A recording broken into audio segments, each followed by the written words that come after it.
Sir வெக்டர்ல 2 concept குடுத்துருக்காங்க. Vector differentiation and vector integral. இப்ப நான் பார்க்கிறது ஆல்ரெடி நம்ம மல்டிபிள் இன்டெக்ரல் கான்செப்ட் நடத்துறதுனால, நாம இப்ப பார்க்கிறது பார்த்தீங்கன்னா, வெக்டர் இன்டகிரேஷன் பத்தி பார்க்குறேன். அந்த வெக்டர் இன்டகிரேஷன்ல நம்ம மல்டிபிள் இன்டெக்ரல்ல எது எது பார்த்தோம்னா, ஆல்ரெடி நம்ம மல்டிபிள் இன்டெக்ரல்ல வால்யூம் பார்த்துட்டோம், சர்ஃபேஸ் ஏரியா பார்த்துட்டோம். சரிங்களா? சிங்கிள் இன்டெக்ரல், லைன் இன்டெக்ரல் என்னன்னா சிங்கிள் இன்டெக்ரல். சர்ஃபேஸ் ஏரியாங்கிறதுனா டபுள் இன்டெக்ரல் கான்செப்ட். வால்யூம்ங்கிறது வந்து டபுள் இன்டெக்ரல் கான்செப்ட். இது எல்லாமே எங்க பார்த்துக்கிறோம்? மல்டிபிள் இன்டெக்ரல்ல பார்த்துட்டோம். இந்த லைன் இன்டெக்ரல் எங்க பார்த்துக்கிறோம்? நம்ம already lower class plus two லெவலில் பார்த்துட்டோம். ப்ளஸ் டூ ப்ளஸ் ஒன் அப்படின்னு நம்ம இந்த லைன் இன்டெக்ரல் பார்த்துட்டோம். இது எப்படி நம்ம வெக்டர்ல அப்ளை பண்றாங்கிற ஐடியா தான். சரிங்களா? அது பெரிய விஷயம் கிடையாது. நம்ம சார் ஓகே. இப்போ என்னன்னா சார் 1 மந்த் சொல்றாங்கன்னு சார் ஜாயின் ரிக்வெஸ்ட் கொடுத்துருக்கேன் சார். என்னாச்சுங்கன்னு மறுபடியும் சார் இல்லை லேப்டாப்லேருந்து ஜாயின் பண்ணுங்க சார். ஓகே. அப்போ அதுலேருந்து வெளியே வந்து கரகரன் சவுண்ட் வருது, அதுலேருந்து வெளியே வந்துடுறாங்க. ரெண்டு லீவ் இருப்பியா? ஒன்று தான் இப்போ கபிலேஷ்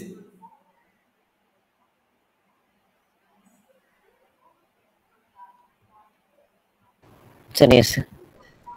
ரெண்டு இருப்பி ஏதோ ஒன்று இருப்பாங்கன்னு சார் ஒன்றில் தான் சார் இருக்கேன். சரி சரி ஓகே. இப்போ என்னன்னா வெக்டர் இன்டெகிரேஷன்ல நம்ம 3 கான்செப்ட்: லைன், சர்ஃபேஸ், வால்யூம். லைன்னா சிங்கிள் இன்டெகிரல், சர்ஃபேஸ்னா டபுள் இன்டெகிரல், வால்யூம்னா ட்ரிபிள் இன்டெகிரல். இது எப்படி நம்ம வந்து வெக்டர்ல யூஸ் பண்ண போறோம்? ஆல்ரெடி நம்ம மல்டிபிள் இன்டெகிரல்ல லாஸ்ட் கிளாஸ்ல பார்த்துட்டு இருந்தோம். எந்த மாதிரி ஏரியா கண்டுபிடிக்கிறது, சர்ஃபேஸ்னா ஏரியா கண்டுபிடிக்கிறது, ட்ரிபிள் இன்டெகிரல்னா வால்யூம் கண்டுபிடிக்கிறது அப்படிங்கிற கான்செப்ட் எல்லாமே பார்த்துக்கிறோம். ஸோ அதில் பார்த்தீங்கன்னா இவங்க 3 நேமில் வச்சுக்கிட்டு நம்ம எப்படி ரன் பண்ண போகிறாங்க. இப்போ கிரீன்ஸ் தீரம், ஸ்டோக்ஸ் தீரம், காஸ்ட் டைவர்ஸ் தீரம். இவங்க 3 பேர் வச்சுட்டு என்ன சொல்கிறாங்க? Verification and evaluation of the vectors using this them அப்படிங்க. அப்போ இந்த 3 தீரம் தான் நம்மளுக்கு இந்த கான்செப்ட்லேயே இருக்கிறது. சரிங்களா? இந்த 3 தீரத்தை எது பேஸ் பண்ணி இருக்குதுன்னா, இந்த பக்கம் கொடுத்துக்கிறோம் பார்த்தீங்களா, லைன் இன்டெகிரல். இந்த லைன் இன்டெகிரல் பார்த்தீங்கன்னா நம்மளுக்கு கிரீன்ஸ் அண்ட் ஸ்டோக்ஸ் தீரத்தில் வரும். அண்ட் சர்ஃபேஸ் இன்டெகிரல் பார்த்தீங்கன்னா நம்மளுக்கு ஆல்சோ கிரீன்ஸ் வந்து ஸ்டோக் அண்ட் காஸ்ட் டைவர்சன் தீரத்தில் வரும். வால்யூம் இன்டெகிரல் பார்த்தீங்கன்னா நம்மளுக்கு பார்த்தீங்கன்னா காஸ்ட் டைவர்சன் தீரத்துலையும் வரும். சரிங்களா? ட்ரிபிள் இன்டெகிரல் கான்செப்ட் மேக்ஸிமம் வந்து காஸ்ட் டைவர்சன் தீரத்தில் வரும். இப்போ நம்ம என்ன பண்ண போறோம்னா, ஆல்ரெடி லாஸ்ட் கிளாஸ் வந்து நம்ம ட்ரிபிள் இன்டெகிரல் கான்செப்ட் பார்த்தனால அதை தான் நான் ஃபர்ஸ்ட் ஸ்டார்ட் பண்ண போறேன். காஸ்ட் டைவர்சன் தீரத்தை பேஸ் பண்ணி ஒரு ப்ராப்ளம் இன்னைக்கு சால்வ் பண்ண போறோம். சரிங்களா? அதுக்கு முன்னாடி சம் பேசிக் ஐடியா உனக்கு கொடுக்கணும். அந்த பேசிக் ஐடியா ஆல்ரெடி நீ லேர்ன் பண்ணது தான். அது என்ன அப்படிங்கிறத நான் இப்போ கொடுத்துட்றேன். ஒரு வெக்டர்னு எடுத்துக்கிட்டா நம்மளுக்கு எத்தனை ப்ராடக்ட் இருக்கும்? 2 ப்ராடக்ட் இருக்கும். ஒரு ப்ராடக்ட் பார்த்தீங்கன்னா டாட் ப்ராடக்ட், அனதர் ப்ராடக்ட் பார்த்தீங்கன்னா கிராஸ் ப்ராடக்ட். இந்த டாட் ப்ராடக்ட் அனதர் நேம் பார்த்தீங்கன்னா ஸ்கேலார். அப்போ 2 வெக்டர் நம்ம மல்டிப்ளை பண்ணும்போது நம்மளுக்கு என்ன கிடைக்கும்? ஒரு ஸ்கேலார் சிங்கிள் டேர்மாக கிடைக்கும். பட் இந்த கிராஸ் ப்ராடக்ட் மல்டிப்ளை பண்ணும்போது நம்மளுக்கு என்ன கிடைக்கும்னா வெக்டர் கிடைக்கும். இது ஆல்ரெடி நீங்கள் லோயர் கிளாஸ் படிச்சதான். அப்போ இதனோட பேசிக் ஃபார்முலா என்ன அப்படின்னா, இந்த ஐ கேப் ஜே கேப் நோட் பண்ணுவாங்க. இது 3D டயக்ராமோட தான் உங்களுக்கு எக்ஸ் ஆக்சிஸ் ஒய் ஆக்சிஸ் அந்த கான்செப்டை பேஸ் பண்ணி வரும். 3Dயோட கேஸ் வெக்டரில் வரும். இப்போ என்ன நடக்குது அப்படின்னா, இங்கே இருக்கிறத பார்த்தீங்கன்னா இது எக்ஸு, இது ஒய்யு, இது இஜெட்னு வச்சுக்கிங்க. இது ஐ கேப், இது ஜே கேப், இது கே கேப். சரிங்களா? அப்போ என்னாச்சு? I cap into I cap, I cap into I cap என்ன கிடைக்கும்? 1. J cap into J cap வந்து டாட் ப்ராடக்ட் வந்து 1. K cap into K cap equal to 1. இந்த 1 எப்படி கிடைக்கும்னா, நம்ம ஆல்ரெடி ஒரு ஃபார்முலா லோயர் கிளாஸ் படிச்சோம். A vector dot B vector equal to modulus of A vector modulus of B vector into cos theta. இப்போ I cap into I cap என்னது? ரெண்டும் same பிளேஸ்ல இருக்கும்போது அதனோட ஏங்கிள் என்ன கிடைக்கும்? 0ன்னு கிடைக்கும். அப்போ காஸ் 0 என்ன கிடைக்கும்? 1ன்னு கிடைக்கும். சரிங்களா? காஸ் 0 என்ன கிடைக்கும்? 1ன்னு கிடைக்கும். அப்போ அதை பேஸ் பண்ணி தான் வந்து ரெண்டுமே ஐ இன்ட்டு ஐன்னு போட்டிங்கன்னா உங்களுக்கு டைரெக்டாக என்ன கிடைக்கும்? 1 கிடைக்கும். அது இல்லாத கேப் நோட் பண்ணுறதுக்கு பேர் என்னன்னா, இதனோட மாடலஸ் வேல்யூ வந்து 1ன்னு கிடைக்கிறது தான் கேப் நோட் பண்ணுவாங்க. எங்கெல்லாம் கேப் நோட் பண்ணுறாங்களோ அதுக்கு பேர் என்னது? Unit vector. இந்த கேப் நோட் பண்ணுறதுக்கு பேர் வந்து unit vector. Unit vector meaning என்னன்னா, மாடலஸ் போடும்போது அதனோட வேல்யூ வந்து 1ன்னு கிடைக்கும். சரிங்களா? என்ன டவுட் இருக்குதாப்பா? இல்லை சார். சரி, இதே வந்து மாற்றி வந்து என்ன சார் ஆகும்? அப்போ I dot J, I gap dot j cap அப்படின்னு என்ன ஆகும்? ஆல்ரெடி உங்களுக்கு தெரியும், இது ரெண்டுக்குள்ள டிகிரி வந்து பர்பண்டிகுலர் 90 டிகிரி, இது ரெண்டுக்குள்ள டிகிரி வந்து 90 டிகிரி, அண்ட் ஆல்சோ இது ரெண்டுக்குள்ள டிகிரி வந்து 90 டிகிரி. அந்த மாதிரி 90 டிகிரி கான்செப்ட் தான் X axis Y axis X axis Z axis மாற்றி மாற்றி வரும். அப்படி வரும்போது என்ன ஆகும் அப்படிங்கிறத நம்ம பார்க்கும்போது cos pi by two cos pi by டூவோட வேல்யூ என்ன 0. காஸ் பை பை டூவோட வேல்யூ என்னது 0. அப்போ அடுத்தது என்ன J cap dot K cap value is also 0. K dot I கேப்போட வேல்யூ பர்பண்டிகுலர் 0 சரிங்களாமா. இது ஒரு basic knowledge in lower class லெவலில் படிச்சிருக்கீங்க. அதே ஐடியா தான் இங்கே vector product cross product. Vector product பேர் வந்து கிராஸ் ப்ராடக்ட். அப்போ இங்கே என்ன நடக்குது அப்படின்னா ஐ கிராஸ் ஜே என்ன ஆகும் அப்படின்னா இதுக்கு நம்ம நார்மல் ஃபார்மா தெரியணும். A vector cross B vector equal to modulus of A vector modulus of B vector n cap into sine theta or sine theta into n cap any வேலை இருக்குங்க. இந்த n கேப்னு இங்கே நியூவாக இன்ட்ரடியூஸ் ஆகும். இந்த n கேப் தான் நம்மளுக்கு normalise வெக்டர்னு பேர். இந்த n கேப்புக்கு பேர் நார்மலைஸ் வெக்டர். இங்கே சைன் தீட்டா வருது. அப்போ என்னாச்சு இப்போ ஐ டேட் காட் ஐன்னு வச்சுங்களேன். I cross I first I dot I தானே போட்டோம். அதே மாதிரி இங்கே ஐ கிராஸ் ஐன்னு வச்சுங்களேன். அப்போ இதனோட ஆங்கிள் என்னன்னு பார்த்தோம் 0ன்னு பார்த்தோம். அப்போ இங்கே சைன் தீட்டாக்கு பதிலாக இங்கே 0ன்னு அப்ளை பண்ணும்போது சைன் 0 0. அப்போ சேம் வெக்டராக இருந்தால் இன் கிராஸ் ப்ராடக்ட்ல என்ன நடக்குது அப்படின்னா நமக்கு பார்த்தீங்கன்னா 0ன்னு வருது சரிங்களா. நம்ம பார்த்தீங்கன்னா 0ன்னு வருது. இதே மாதிரி மற்ற ஃபார்முலா சொல்றாங்கன்னு இதே மாதிரி மற்ற ஃபார்முலா என்னென்ன வருது சொல்லுங்க பார்க்கலாம். இது ஆல்ரெடி நீங்கள் லோயர் கிளாஸ் படிச்சது என்ன சொல்லுங்க பார்க்கலாம். J cross J 0, K cross K 0. மீதி மீதி மீதி நீங்க சொன்னது கரெக்ட் தான். மீதி என்ன இருக்குது? I I I vector cross J vector is equal to 1. ஆஹா யோசிச்சு சொல்லு. இங்க பாருங்க n கேப்னு இருக்குது. n கேப்னு நினைச்சுன்னா நார்மலைஸ் வெக்டர். அப்ப ஐக்கும் ஜேக்கும் normalise vector perpendicular. Okay sir okay sir மறந்துடக்கூடாது சரியா. சொல்லு பார்க்கலாம். அப்படியே டக்குன்னு சொல்லிட்டு நோட்ல எழுதிட்டு பார்க்கலாம். I vector cross J vector is equal to K vector.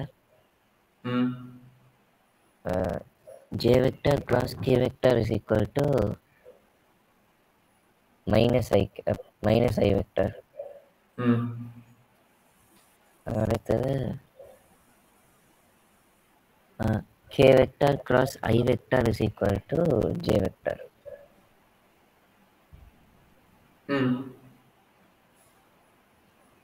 அடுத்தது அவ்வளோதான் சார். அவ்வளோதான். இப்போ நார்மலைஸ் வெக்டர்னு ஒன்று சொல்லிக்கிறேன். அப்போ அந்த நார்மலைஸ் வெக்டருக்கு என்ன நடக்கும்? அப்போ அதனோட மாடல்ஸ் வேல்யூ என்னவா இருக்கும்ப்பா? நார்மலைஸ் வெக்டரோட n கேப் நோட் பண்ணிக்கிறேன் கரெக்டுங்களா. அப்போ n கேப் நோட் பண்ணால் அதில் என்ன நடக்குன்னு கேட்டேன். மாடலஸோட வேல்யூ என்னன்னு கேட்டேன். இப்போ நீங்கள் சொன்னது எல்லாமே correct. I cross J cap value K cap. அதே மாதிரி J cross K cap value I gap.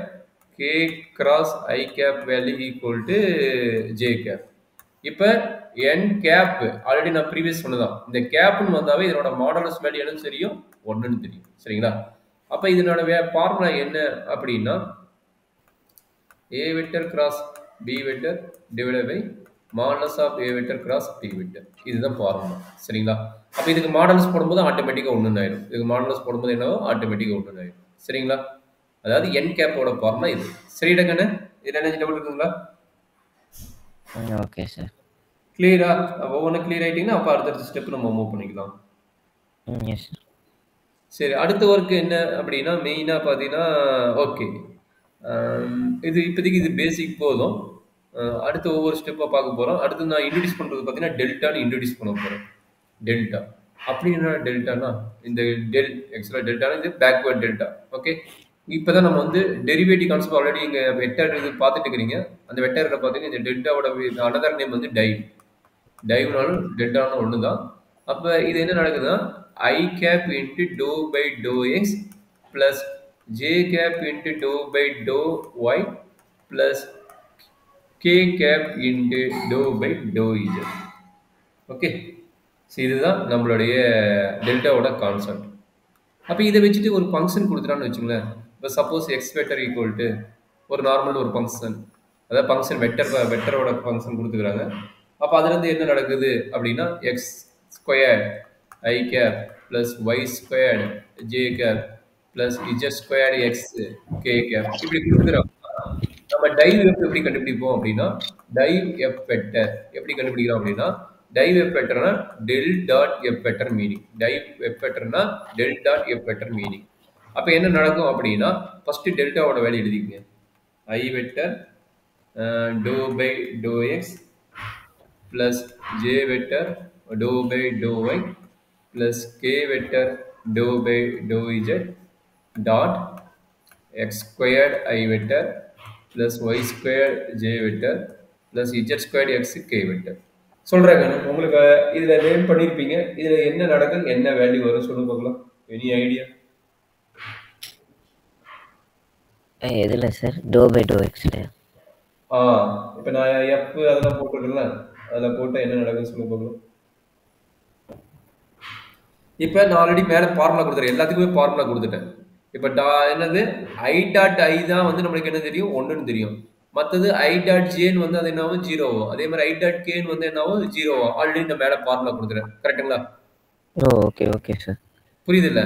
அப்போ என்ன பண்ண போகிறோம், corresponding I vector J vector K vector மட்டும் நம்ம பார்த்தா போதும் தவிர மற்றபடி நம்ம எதுவும் பெருசாக பார்க்கணும் அவசியம் கிடையாது. அப்போ என்ன சொல்லுங்க பார்க்கலாம். Do by to X of X square plus do by to Y of Y square plus do by to Z of Z square X. கரெக்டுங்களா? அப்போ என்னாச்சு, ஜஸ்ட் டெரிவேட்டிவ் தான், பார்ஷியல் டெரிவேட்டிவ். இது 2x-னாவும் இது 2y-னாவும் இது எக்ஸ் வெளியே வந்துடும், இது 2z-னாவும். அப்போ என்ன கிடைக்குது, 2x plus 2y plus 2xz. கரெக்டா கண்ணு? எனர்ஜி டவுட் இருக்குதா? சார் டவுட் இல்லை இல்லை சார். ஸோ இதே மாதிரி தான் நம்ம கண்டுபிடிக்க போகிறோம், சரிங்களா? இது ஜஸ்ட் பேசிக்கு. இது ஆல்ரெடி நீங்கள் டிஃபரன்சியேஷனை பார்த்துட்டு இருப்பீங்க, நானும் வந்து நடத்துவேன். இதை கொஞ்சம் லேர்ன் பண்ணிக்கோங்க. இப்போ நம்ம டேரெக்டாக ஒரு ப்ராப்ளம் பார்த்தரலாம், டைம் வேஸ்ட் பண்ணிட்டு வேணாம்.